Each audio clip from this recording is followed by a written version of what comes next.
आदाब नाजरीन, मैं कशफी शमाल एक बार फिर आपका दिल की गहराइयों से इस्तकबाल करती हूँ हमारे ख़ास प्रोग्राम में जिसका नाम है यूनानी क्लिनिक। इससे पहले कि हम प्रोग्राम का आगाज़ करें, आपको आज का टॉपिक बता दूं। हमारा जो टॉपिक है वो है कि management of female disease in यूनानी मेडिसिन्स, यानी कि मेडिसिन, यूनानी मेडिसिन सिस्टम जो है उसमें जो महिलाओं से, जो औरतों से जुड़ी बीमारियां, उनको कैसे टैकल करता है अगर यूनानी की बात की जाए तो। और इस टॉपिक पर हमसे बातचीत करने के लिए हमारी मेहमान हैं आज की डॉक्टर शगुफ्ता नसरीन साहिबा। शगुफ्ता जी, आपका इस्तकबाल है, जो कि चीफ मेडिकल ऑफिसर हैं आयुष में। और हमारी दूसरी मेहमान हैं सलमा चौधरी। सलमा, आपका भी इस्तकबाल है। इससे पहले कि हम प्रोग्राम का आगाज़ करें, आपको टॉपिक तो मैं आपको बता ही चुकी हूँ। डॉक्टर साहिबा के पास आते हैं, उनसे जानने की कोशिश करेंगे डॉक्टर साहिबा, जो आजकल जो इस तरह से बीमारियां दिन पे दिन बढ़ती जा रही, जो बीमारियों का ग्राफ है वो बढ़ता जा रहा है, तो यूनानी में क्या इलाज है और किस तरह से आप लोग उसको हैंडल कर रहे हैं? यूनानी में देखिए, यूनानी सिस्टम ऑफ मेडिसिन ऐसा सिस्टम है कि जिसमें हर मर्ज़ का इलाज है। ऐसा नहीं है कि कोई भी मर्ज़ उससे छूटा हुआ है। एक तो यूनानी सिस्टम ऑफ मेडिसिन की सबसे अच्छी बात यह है कि इनकी जो दवाएं होती हैं नॉन केमिकलाइज्ड फॉर्म होती है इनकी। तो अगर बहुत ज़्यादा कहीं फ़ायदा नहीं करेगी तो आपको कहीं नुकसान नहीं पहुंचाएगी। ये कहावत भी मशहूर है कि ये इंसान यूनानी मेडिसिन जैसा है कि अगर फ़ायदा नहीं करेगा तो नुकसान भी नहीं करेगा। तो और ज़्यादातर अमराज में अगर हमें मालूम है और अच्छी नॉलेज है इसके बारे में, तो हर मर्ज़ में ये बहुत ही ज़्यादा मुफीद और मौसर साबित होती हैं। और मैं तकरीबन 30-32 साल से हर मर्ज़ का इलाज कर रही हूँ, ख़ास तौर से औरतों का, जो कि आजकल मैं ये देख रही हूँ कि औरतों के ज़्यादातर औरतों के एक माहौलियात की वजह से, चाहे मेल हो या फीमेल हो, हार्मोनल इम्बैलेंस के साथ जो रिलेटेड डिसीज़ हैं वो ज़्यादा उनका ग्राफ ऊपर की तरफ जा रहा है। और हम सारी दवाओं, जितनी भी यूनानी मेडिसिन हैं, सारे अमराज का इलाज हम इनके ज़रिए करते हैं। तो क्या वजह, 32 सालों में आपने देखा होगा, 32 सालों से अब तक आपका इतना लंबा माशाल्लाह एक्सपीरियंस है जी, तो आपको क्या फ़र्क नज़र आया और क्या वजह समझ में आई कि बीमारी? जो मेरी वजह समझ में आ रही है आजकल, जो हार्मोनल इम्बैलेंस की वजह से, जो मैंने आपको बताया पहले कि ये बीमारियाँ ज़्यादा इनका ग्राफ ऊपर जा रहा है, जैसे थायराइड हो गया, PCOD जो कि लेडीज़ में की एक डिसीज़ है जिसमें हार्मोनल इम्बैलेंस हो जाता है, जो कि जैसे ईस्ट्रोजन और प्रोजेस्टेरोन फीमेल हार्मोन होते हैं जो कि फ़ीमेल रिप्रोडक्टिव ऑर्गन्स को बैलेंस रखते हैं, जिसकी वजह से तमाम फीमेल जितनी भी एक्टिविटीज़ होती हैं, चाहे उसमें बच्चा पैदा करने की सलाहियत हो, दूध पिलाने की औरत की सलाहियत हो, या फेमिनिटी का अपना वो होता है, या उसकी ब्यूटी को वो करने की जो तमाम वो होते हैं, वो हार्मोन्स को बैलेंस रखते हैं। लेकिन आजकल ये हार्मोन्स हमारे जब डिसबैलेंस हो जाते हैं तो ये सारी चीज़ें सामने आती हैं। सबसे पहले हम छोटी उम्र से लेके चलते हैं लड़कियों को, कि लड़कियों में क्या क्या डिसीज़ होती हैं। सबसे पहले तो जब लड़कियां बड़ी होती हैं, प्यूबर्टी से बाहर आती हैं, प्यूबर्टी वो दौर कहलाता है जब लड़की अपने एक सने बलूगत की तरफ, यानी कि अपने बचपन को छोड़ के एक जवानी की तरफ कदम रखती है। तो उसमें कुछ हार्मोन्स होते हैं जो कि एडल्ट हार्मोन कहलाते हैं। ईस्ट्रोजन प्रोजेस्टेरोन का सिक्रीशन होने लगता है, जिसकी वजह से उसके अंदर, बॉडी के अंदर अपने डेवलपमेंट होते हैं जो कि एक फ़ीमेल ऑर्गन्स कहलाते हैं।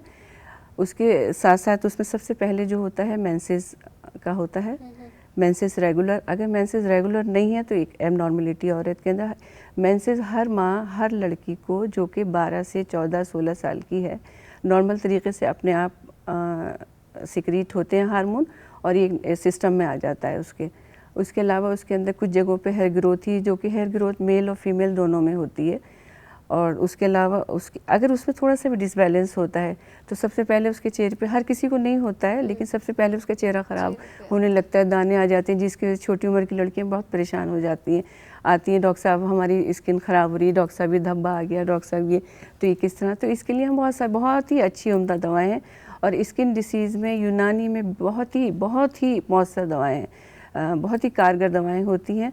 आपके दाने जो होते हैं, पिंपल्स जो होते हैं, उनको कंट्रोल कर लेते हैं फ़ौरन। उसके अलावा उससे जो धब्बे पड़ते हैं, स्किन ख़राब हो जाती है, निशान हो जाते हैं, कई बार अंदर को डीप वुंड्स भी हो जाते हैं, तो उसको ट्रीट कर देती है। क्योंकि वो हम सबसे पहले ब्लड प्योरीफायर्स देते हैं स्किन को, जो हमारे पिंपल्स हो जाते हैं लड़कियों में। अभी तो एक शॉर्ट में हम बात करेंगे कि हार्मोनल इम्बैलेंस की वजह से क्या क्या बीमारियाँ आजकल औरतों में हैं, ये लड़कियों में होती हैं। पिंपल्स हो जाते हैं, वेट गेन हो जाता है, हेयर फॉल बहुत ज़्यादा हो जाता है, थिनिंग ऑफ स्काल्प बहुत बार हल्के होने लगते हैं। फिर आपके पीरियड्स जब ज़्यादा थोड़ा सा बढ़ता है तो पीरियड्स इरेगुलरिटी हो जाती है, क्योंकि पीरियड्स की इरेगुलरिटी बहुत ही नामुनासिब होती है औरतों में, क्योंकि उसकी वजह से क्या होता है आगे औरत जो है फर्टाइल नहीं रहती बच्चों को पैदा करने के लिए। जब तक वो सिस्टम हमारा पूरा सही नहीं रहेगा, मान लीजिए हम लोग चाय बना रहे हैं, चाय में हम चाय बनाएंगे तो हमें 2 कप चाय बनानी, तो उसमें हमें देखना होता है कितनी पत्ती डालनी है, कितनी चीनी डालनी है, कितना दूध डालना है, वो बैलेंस फॉर्म में होनी चाहिए। वही चीज़ हमारे बॉडी का सिस्टम होता है कि अगर हाँ वो चीज़ डिसबैलेंस हो गई तो वो सारा सिस्टम खराब हो गया। पीरियड्स का जो प्रॉब्लम है जी, मैं देखती हूँ कि आजकल बहुत जल्दी लड़कियों को पीरियड्स आ रहे हैं जी, वो क्यों, क्या वजह? 11-12 के थोड़ा साल में हाँ आजकल मैं देखती हूँ कई मरतबा 10 साल की ऐसी जी। मासूम सी पतली दुबली सी लड़की मेरे पास आती है, उसकी माँ परेशान हो कि ऐसा डॉक्टर साहब कैसे इसको हो तो रहा है? ब्लीडिंग हो गया, कैसे हो गया। लेकिन क्योंकि थोड़ा सा मैच्योरिटी लेवल बच्चों का बड़ा है, थोड़ा सा एक्सपोजर बच्चों का बड़ा है, अच्छा। तो शायद ये उसका फ़र्क है, वही हार्मोन्स की वजह से। पीरियड हमारे मेंटल मेंटल उसके साथ बिल्कुल हमारा जो मेन हार्मोन होता है पिट्यूटरी हार्मोन हमारे ब्रेन में होता है, वही सारा सिस्टम राजा कहलाता है। वो हमारे हार्मोन्स का ग्लैंड्स होते हैं जो कि सिक्रीट करते हैं हार्मोन्स को हमारी पूरी बॉडी में, अलग अलग जगह पे अलग अलग वो होते हैं। तो वही अगर थोड़ा सा हर वक्त बिज़ी, बहुत ज़्यादा स्ट्रेस आजकल है बच्चों में, बच्चों के अंदर क्योंकि एक्सपोजर बहुत ज़्यादा है, तो बच्चों को ये भी लगता है ये भी होना चाहिए, वो भी होना चाहिए, इन सब चीज़ों में स्ट्रेस में बच्चे रहते हैं, तो वो थोड़ा सा डिस्टर्बेंस होता है। मैं पूछना चाहूँगी मैम, सुनने में आ रहा है कि पीसीओडी में फ़ीमेल प्रॉब्लम्स बहुत ज़्यादा लड़कियों को हो रही हैं। पहले ये प्रॉब्लम्स जो थी 5% थी, अब 60% हो रही हैं। हाँ बिल्कुल। तो इसके लिए क्या ट्रीटमेंट है, हमें क्या परहेज करना चाहिए? हाँ, इसमें मैं आपको पूरा बताऊंगी। पीसीओडी जो प्रॉब्लम है आजकल इसका ग्राफ बहुत ज़्यादा ऊपर जा रहा है। पीसीओडी है, थायराइड है, ये फीमेल के हार्मोन्स होते हैं। पीसीओडी सबसे पहले हम ये जानने की है क्या चीज़, वही जैसे मैंने पहले बताया कि पीसीओडी एक औरत के अंदर एक ऑर्गन्स होते हैं, अंडकोश, मैं आम ज़बान में बताऊंगी, ओवरीज जो होती हैं उसमें एक ये 2 हार्मोन्स होते हैं, ईस्ट्रोजन और प्रोजेस्टेरोन, जो कि फीमेल हार्मोन होते हैं। ये थोड़ा सा ज़्यादा कभी कम बनते हैं। इसमें एक हार्मोन होता है औरत के अंदर एंड्रोजन हार्मोन, जो कि मेल हार्मोन होता है, वो औरतों में थोड़ा ज़्यादा बनने लगता है, जिसकी वजह से औरत के कई मरतबा मैंने देखा है अपनी ज़िंदगी में, पूरी दाढ़ी औरत की देखी है, पूरे सीने पे बाल देखे जैसे मर्दों के होते हैं, जब उसका लेवल बहुत ज़्यादा हो जाता है। कई मरतबा बहुत सी उससे कंट्रोल नहीं होती मर्द का हार्मोन औरत में कैसे आ सकता है? थोड़ा सा होता है, अच्छा, थोड़ा सा लेवल फीमेल में होता है, लेकिन वो बहुत माइन्यूट सा होता है, लेकिन वो बढ़ जाता है औरतों में। और वो क्या होता है, फीमेल हार्मोन्स को डिस्टर्ब करके उस पर वो करने लगता है, तो वो उसमें सेम चीज़ें मर्दों में देखने को मिलती है। हाँ कभी बिल्कुल, फेमिनिन टाइप से वो बिल्कुल behave उसमें करते हैं। तभी तो और जो मर्द हैं उसमें सीमेन जो उनका होता है उसमें वो हो जाती है, ख़राबी होने की वजह से बच्चे नहीं हो पाते, क्योंकि बच्चा पैदा करने के लिए औरत और मर्द दोनों ही वो होते हैं, इक्वल होते हैं। जिस तरह से औरतों में डिसबैलेंस होते हैं हार्मोन्स, इसी तरह से मेल्स में भी होते हैं। उसकी वजह से उनका रिप्रोडक्टिव सिस्टम सारा डिस्टर्ब हो जाता है, जो स्पर्म काउंट होता है वो कम हो जाता है, उसकी जो एक्टिविटी होती है स्पर्म्स में। 2 चीज़ें हम देखते हैं जब हम किसी इनफर्टिलिटी का केस को डिफाइन करते हैं या उसको ट्रीट करते हैं, तो उसमें क्या होता है, हम औरतों का एक अल्ट्रासाउंड कराते हैं, कुछ हार्मोन्स हैं वो हम कराते हैं। तो क्योंकि बच्चा पैदा के लिए मर्द और औरत दोनों ज़रूरी है, उसमें बहुत अक्सर और बेशतर ऐसा होता है कि मर्द नहीं आना चाहते हैं, वो औरतों का इलाज कराते रहते हैं, और पता चला कि औरतों का इलाज तो हो रहा है बहुत जगहों पे, और पता चला ख़राबी निकली है मर्द के अंदर, तो वो थोड़ा सा कभी कभी उनकी शान में भी वो हो जाती है, नहीं आते कि नहीं मैं क्यों कराऊँ इलाज, तुम अपना इलाज कराओ। तो फिर मैं बुलाती हूँ प्यार से उनको और समझाती हूँ कि देखो औरत और मर्द हम दोनों जिम्मेदार हैं, ये हमारे लिए खुशी और एक हमें एक ऐसा तोहफ़ा मिलता है अल्लाह की तरफ से, जो हम दोनों की प्यार मोहब्बत का एक वो होता है। अगर हम एक दूसरे को कोऑपरेट नहीं करेंगे इस तरह से, तो हमें कैसे पता चलेगा। तो अगर आपके अंदर नहीं, हम एक हल्का सा एक टेस्ट कराते हैं सीमेन एनालिसिस का, अगर उसमें कोई कमी आती है तो ताकि उसका भी इलाज साथ साथ हो सके। पता चला फीमेल का तो हमने इलाज करा, वो ठीक हो गई, अब उसके बाद जब देखा कि एक मरतबा आप फिर भी बच्चा नहीं ठहर रहा, क्यों नहीं ठहर रहा, फिर हम मेल की तरफ गए, तो मेल का कराया, पता चला उसमें बहुत ख़राबी है, तो उसको फिर हमने फीमेल को ट्रीट करके आए हम 2-3 महीने में, पता चला कि अब उसमें 2-3 महीने लग जाएंगे, तो वो जो ठीक हुई है वो फिर अगर डिसबैलेंस हो गया तो फिर गड़बड़ हो जाती है, तो उस तरह से वक्त की बर्बादी होती है। तो हम लोगों को हमेशा जब भी कोई इलाज करें तो फील्डिंग जो है क्रिकेट की तरह होनी चाहिए हमेशा, कि अगर हम जैसे कोई इलाज कर रहे हैं, तो मान लीजिए बच्चे का ही मैं एक मिसाल ले रही हूँ, हम बात कर रहे हैं उसी पे, तो जैसे फील्ड अलग अलग तरीके से हम बॉल का मैनेजमेंट करते हैं, उसी तरह से हम मेल फीमेल का दोनों का इलाज ट्रीटमेंट तो डॉक्टर कर ही रहा है। उसके अलावा कुछ चीज़ें ऐसी होती हैं जैसे एक्सरसाइजेज है, वो बहुत ज़रूरी होती है साथ में करने के लिए। खाली दवा काम करती है, लेकिन दवा काम ज़रूर करे, लेकिन उसके साथ अगर हम मैनेजमेंट एक्सरसाइज का करें, आजकल योगा बहुत मैं रिकमेंड करती हूँ, क्योंकि कुछ चीज़ें योगा से मैंने देखा है साथ में अगर हम ट्रीट कर रहे हैं यूनानी सिस्टम में, उसके साथ साथ हम अगर योगा वॉक है, एक्सरसाइज है, कपाल भाती योगा में मैं करवाती हूँ, कपाल भाती कराती हूँ, अनुलोम विलोम करवाती हूँ। कपाल भाती में भी 2-3 एक्सरसाइज हैं, बटरफ्लाई एक्सरसाइज है और भी 2-3 है जो मैं बताती हूँ। उससे हमारे जो हार्मोनल बैलेंस है वो बहुत अच्छे तरीके से जल्दी बहुत तो हमें हेल्प मिलती है ना उससे। तो अगर कहीं से भी कोई अच्छी चीज़ अगर हमारे सिस्टम को हेल्प करती है तो हमें उसका ज़रूर फ़ायदा उठाना चाहिए। तो साथ साथ एक्सरसाइज है, वेट अगर हमारा बढ़ा हुआ है तो उसका मैनेजमेंट हमें करना है, दवाइयाँ, डाइट बहुत बड़ा रोल अदा करती है। अब हम ये सवाल यहाँ पे ये उठेगा कि ये हार्मोन्स का इतना ज़्यादा डिसबैलेंस आजकल के दौर में क्यों हो रहा है। आजकल ज़्यादातर डिसीज़ जो हैं, चाहे थायराइड ले लें हम, डायबिटीज़ ले लें या पीसीओडी और पीसीओएस है, ये आजकल ये क्यों इतनी ज़्यादा फैल रही हैं। जो मेरा अपना ऑब्जर्वेशन है, मैं जहाँ तक समझती हूँ, हम जो इंसान है, इंसान का जो दिमाग है ना, थोड़ा सा बहुत जल्दी की तरफ आ गया इस दौर में। हमें लालच भी थोड़ा सा, ग्रीड कहना नहीं चाहिए लेकिन एक ग्रीड है थोड़ा सा कि हर काम बहुत जल्दी हो जाए, थोड़े से वक्त में हो जाए। तो उसमें क्या होता है, आजकल जैसे खेती बाड़ी हमारी होती है तो उसमें फल हैं, सब्जियां हैं, उसमें इंजेक्शंस लगाते हैं किसान की, जल्दी कम वक्त में ज़्यादा अच्छी पैदावार हो जाए, बड़े फल आ जाएं, उसका वज़न ज़्यादा होगा, उन्हें ज़्यादा फ़ायदा होगा। इसी तरीके से हम देखते हैं कि हम डेयरी प्रोडक्ट्स जैसे दूध हम पीते हैं, तो जितनी भी भैंस है, गाय है, उसमें क्या करते हैं लोग, जितने भी दूध वाले हैं वो उसमें इंजेक्शंस लगाते हैं, उनमें के दूध ज़्यादा दे दें। तो वो इंजेक्शंस लगे उसमें, वही हम बहुत अच्छा समझ के अच्छी दुकान से ख़रीद के लाए कि ये महंगी वाली अच्छी ताज़ी सब्ज़ी है, हमने वो खा ली, लेकिन उसमें जहर पहले से ऑलरेडी मौजूद है। तो यानी डाइट जो है हमारे लिए, जो आपने बोला कि डाइट बहुत ज़्यादा इम्पोर्टेंट है, लेकिन डाइट में भी इस तरह की चीज़ें आपने बताई कि काफ़ी हर चीज़ में मिलावट, चाहे दूध है, सब्जी है, कुछ भी। तो जब वो हार्मोन्स हम उसमें दूध में, फल में, सब्जियों में, गोश्त में, सब में जा रहा है वो हम खा रहे हैं, तो वो ऑलरेडी कोई चीज़ अगर एक इम्बैलेंस जा रही है तो वो अंदर जाके भी तो फसाद पैदा करेगी। एक शेर है बहुत अच्छा कि ज़िंदगी क्या है अनासिर में तकासुर का ज़ुहूर, मौत क्या है इन्हीं अज्जा का परेशान होना। जी बिल्कुल, बहुत अच्छा शेर है कि ज़िंदगी क्या है अनासिर में तकासिर का मतलब एक इंसान, एक स्पर्म होता है बहुत छोटा सा और एक ओवम होता है, अल्लाह ताला अपनी कुदरत से, और कुदरत को इंसानी दुनिया में ही वो सब चीज़ें दिमाग में उसके पैदा करी हैं और वो बच्चा बन के और वो सब डेवलप होता है, सब कुछ होता है। तो ये अनासिर में तकासुर का एक एटम, एक छोटे से एटम से लेके इंसान एक बच्चे की शक्ल में और वो ज़िंदगी एक गुजारता है। एक कहावत है ना कि हम इंसान मिट्टी से बना है और मिट्टी में ही जाके उसको सोना है। तो और जो बीच का वक्फा है जिसे हम बहुत खूबसूरत ज़िंदगी के नाम से मंसूब करते हैं।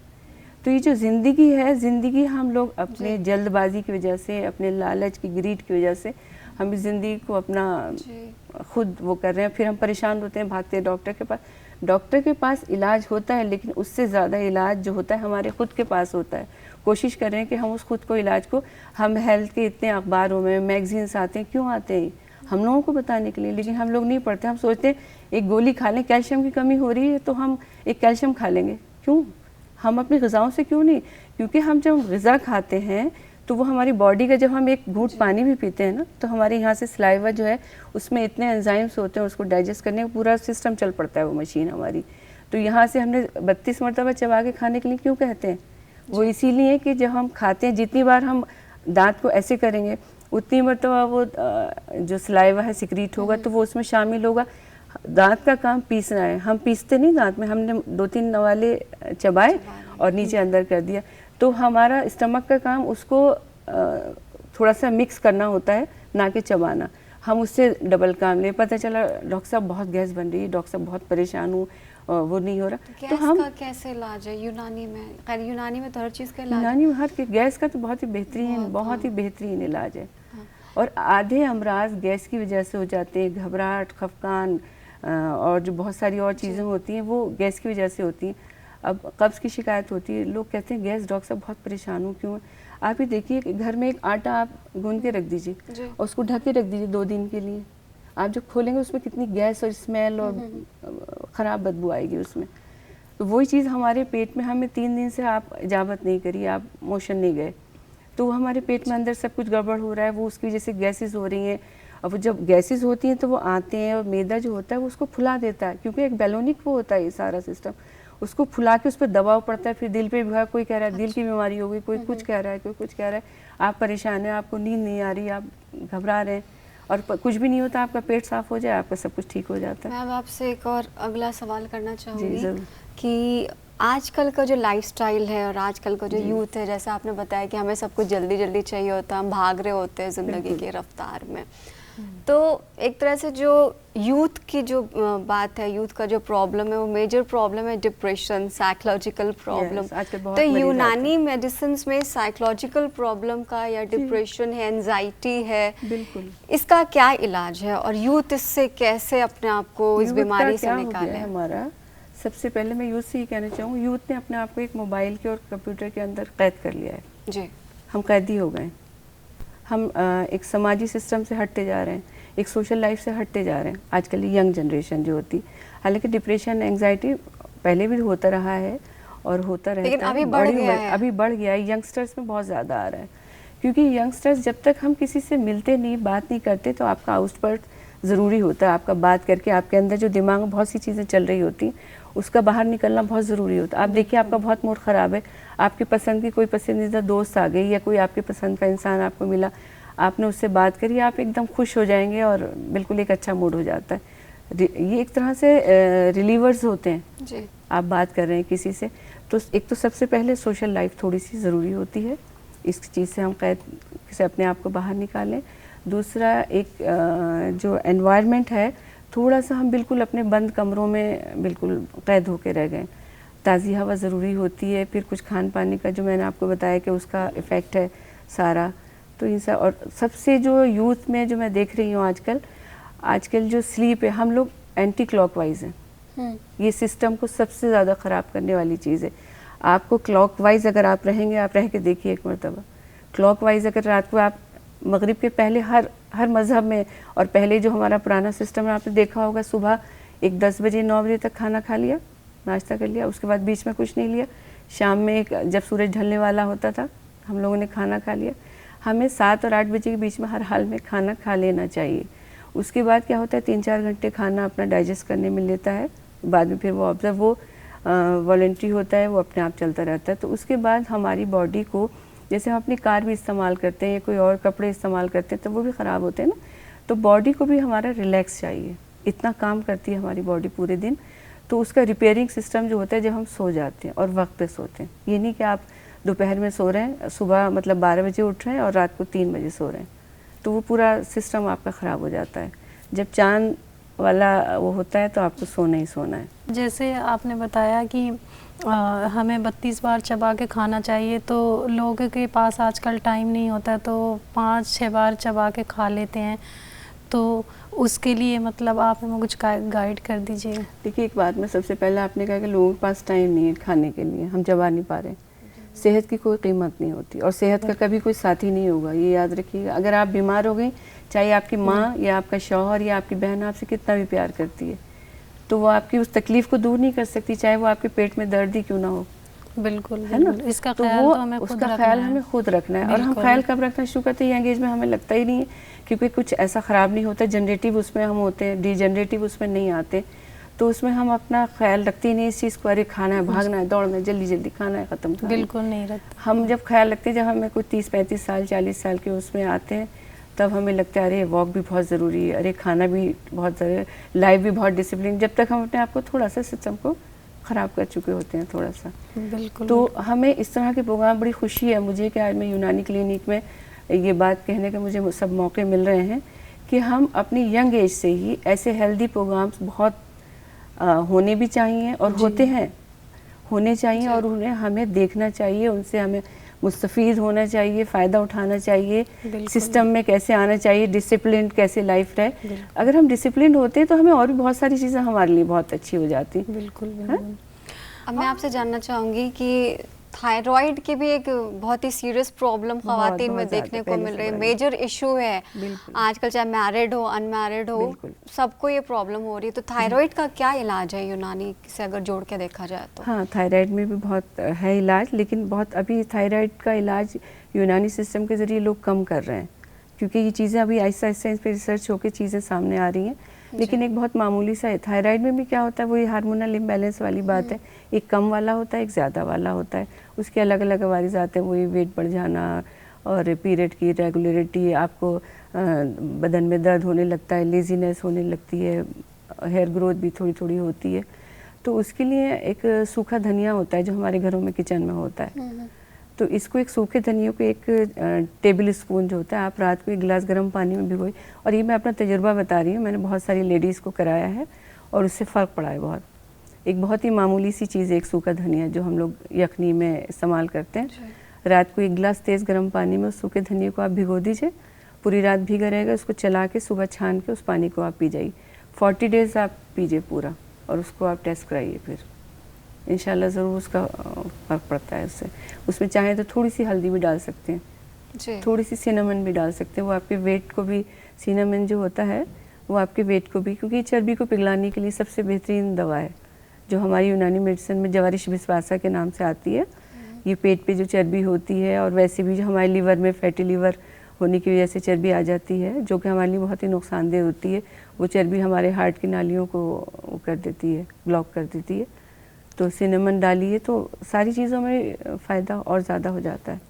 जैसे जैसे उम्र बढ़ती है वैसे वैसे घुटनों की भी एक मेजर प्रॉब्लम होती है, घुटनों का दर्द बहुत लेडीज़ में, तो उसका क्या मैं समझती हूँ शायद घुटनों का दर्द, आर्थराइटिस का जो ट्रीटमेंट है यूनानी और आयुर्वेदिक से अच्छा है ही नहीं कहीं जी। बहुत उम्दा इलाज होता है इसका। इसमें क्या होता है, घुटनों में या जोड़ों में सूजन आ जाती है। सूजन किस वजह से आती है, उसमें एक गंदा पानी अंदर जमा हो जाता है जिसकी वजह से सूजन हो जाती है, और आपके जो उसमें सूजन की वजह से इतना शदीद दर्द होता है कि आपकी मूवमेंट रुक जाती है, बिल्कुल आप कर नहीं पाते हैं, हाथ पांव टेढ़े होने लगते हैं, आप उन पे वज़न दे के खड़े नहीं हो सकते हैं, तो इतनी तकलीफ़ में हो जाती हैं। बूढ़ी औरतें आती हैं मेरे पास तो बेचारी चल नहीं पाती हैं बिल्कुल, लेकिन क्या होता है उसमें बहुत सारी ट्रीटमेंट, दवाएँ बहुत अच्छी हैं यूनानी में, अगर आप इसका आर्थराइटिस में इलाज करेंगे। और फिर बहुत सी चीज़ें इसमें, ग़िज़ा का हर मर्ज़ में एक रोल होता है उसमें। अब मान लीजिए आपके घुटने में दर्द हो रहा है, आप जो और सिस्टम्स है उसमें कहते हैं कि नहीं आप दही भी खाओ और जूस भी पियो और ये भी करो, तो ऐसा नहीं करना चाहिए। जब हमारे आर्थराइटिस की प्रॉब्लम जैसे हमको है तो उसमें दही का इस्तेमाल बंद कर दें। बादी चीज़ें हैं जैसे गोभी होती है, राजमा होता है, इन सब चीज़ों, ये सूजन को कम करते हैं। आर्थराइटिस क्या होता है, एक बादी मर्ज़ है। बादी मर्ज़ क्या होता है, जिसमें सूजन और वर्म आ जाता है आज़ा के अंदर, तो उसको हमें तहलील करना होता है, उनको हमें कम करना होता है। तो वो क्या होता है, हम जैसे हमने दवा शुरू की, आप एक्सपर्ट हैं, आपने अच्छे डॉक्टर हैं, आपने दवा दे दी, अब मरीज़ आके 15 दिन के बाद कहेगा कि डॉक्टर साहब कुछ ज़्यादा आराम नहीं मिला इस दवा से, आप कह रही थी ठीक हो जाएगा। अच्छा आपने क्या क्या खाया, खाना किस वक्त खाया, कि डॉक्टर साहब दही के बगैर तो मैं रह नहीं सकता, चाहे कुछ भी हो जाए, और मैं शाम को सलाद भर के और फल खाता हूँ खूब। तो देखिए हमेशा ये याद रखिए, ये यूनानी सिस्टम का सबसे पहला वो है उसूल कि आप जब सनसेट, आपने देखा होगा रात को खाने के बाद कहते हैं कि आप वॉक करिए, और दोपहर में खाने के बाद कहते हैं आप आराम करिए। क्यों ऐसा, हमारा बॉडी तो वही है, सिस्टम वही है, बदन वही है। क्या होता है जब सन राइज़ होता है तो सनराइज़ होने के साथ साथ हमारी जो एक्टिविटीज़ है, मेटाबॉलिक एक्टिविटीज़ हमारे अंदर केमिकल जो सारा सिस्टम होता है वो एक्टिवेट होता है सूरज की रोशनी के साथ साथ। तो सुबह वो कहते हैं कि आप अच्छा नाश्ता करिए किंग की तरह, और दोपहर में खाना खाइए प्रिंस की तरह, और रात को खाना खाइए फ़कीर की तरह। तो हमारा सिस्टम जैसे जैसे सूरज ढलता है सिस्टम हमारा स्लो डाउन हो जाता है। तो रात को जब हम देर से खाना खाएंगे तो वो खाना हमारा ऐसे ही पड़ा रहता है। रात को जैसे हम कैल्शियम आयरन अगर हम खाते हैं तो वो भी हमारे ऐसे ही लैट्रिन और पेशाब के ज़रिए खारिज हो जाते हैं, एब्जॉर्ब नहीं होते बॉडी में। तो हमको इस तरह से खाना लेना चाहिए। और रात को कभी भी ठंडी चीज़ें, बादी चीज़ें जब सूरज ढल जाए 3, 4, 5 बजे के बाद, फल है, सलाद है, दही है, जूसेस है, अवॉइड करने चाहिए। ये नुकसान देते हैं जिन्हें बीमारी नहीं भी है। हर एक सेहतमंद इंसान का ख्याल रखे इस बात का। जैसे आजकल थोड़ा सा एक फैशन है कि रात को आप एक कटोरा भर के सलाद ले लें, खाना ना खाएं।